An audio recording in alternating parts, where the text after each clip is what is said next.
नमस्कार साथियों, मैं आपका दोस्त रोहित बिसाई और आप देख रहे हैं युगवाणी टाइम्स। आज हम दिल्ली जंतर मंतर पर मौजूद हैं, जहां पर जय हिंद अभियान द्वारा सरकार से कुछ मांगे की गई है, जो मांगे भारतीय स्वतंत्रता सेनानियों को लेकर रहेंगी। और आज यहां पर उनका समर्थन करने पहुंचने वाले हैंगे अभिनेता मुकेश खन्ना जी, जो भारत सरकार से निवेदन करेंगे कि जो भारत के स्वतंत्रता सेनानी थे उनको भारत रत्न दिया जाए और उनके परिवार को सभी तरह की भारत सरकार सुविधाएं दे।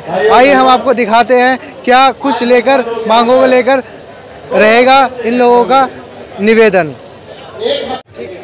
ये हमारा देश आजाद हुआ है, सबको मालूम है, लेकिन कभी कभी मैं ये कह जाता हूँ कि कितने चढ़े थे फांसी पर, कितनों ने गोलियां खाई थी, क्यों साहब झूठ बोलते हो कि आजादी हमें चरखे से आई। गरम लहू का कतरा कतरा बहा दिया, गरम लहू का कतरा कतरा बहा दिया, एक आजाद सवेरा सींचते सींचते फिर क्यों कहते हो कि आजादी केवल हमें मिली चरखा खींच। बोल नहीं दीजिए, आप अपनी बात को फेंकने में एक्सपर्ट है, मुझे मालूम। ये सब लोगों को भी आंसर चाहिए। तो मैं कहना चाहता हूं कि क्या बात है, क्या देश के पास इतनी गैरत नहीं है कि जिस इंसान ने, जिस क्रांतिकारियों ने, जिनके यहाँ पर बैठे हुए हैं, वंशज बैठे हुए हैं, कभी इनको मान मिला है? कभी हमारे शहीदों को शहीदों का दर्जा मिला है? मिलिट्री के आदमी अगर गोली खा के मर जाते हैं तो उनके परिवारों को पेंशन मिलती है। इन्होंने आपको चैन से सोने के लिए आजादी के कितने साल पहले, उनको पता भी नहीं था कि आजाद कब होने वाली है, उन्होंने जान दे दी। 22 साल में, 27 साल में चंद्रशेखर आजाद बोलो, भगत सिंह बोलो, आप सब जानते हैं। पर ये सिर्फ 2-3 नहीं, हजारों हैं, हजारों। तो मैं चाहता हूं कि सरकार को, आज हमने बहुत सारे ज्ञापन भेजे हैं, लेकिन बात क्या होती है कि लोग कहते हैं सर आप जंतर मंतर में जब तक नहीं आएंगे सरकार नहीं सुनेगी।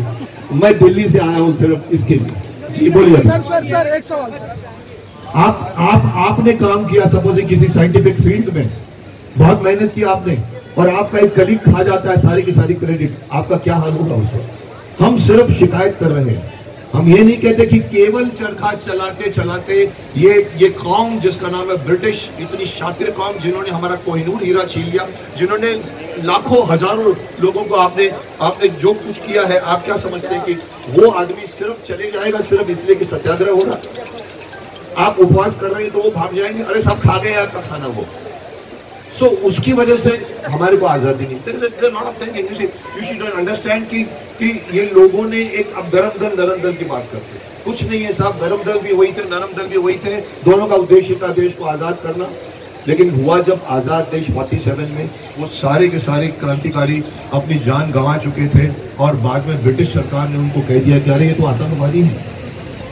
60 साल तक सरकार ने उस टैग को कैरी किया है, शर्म आनी चाहिए।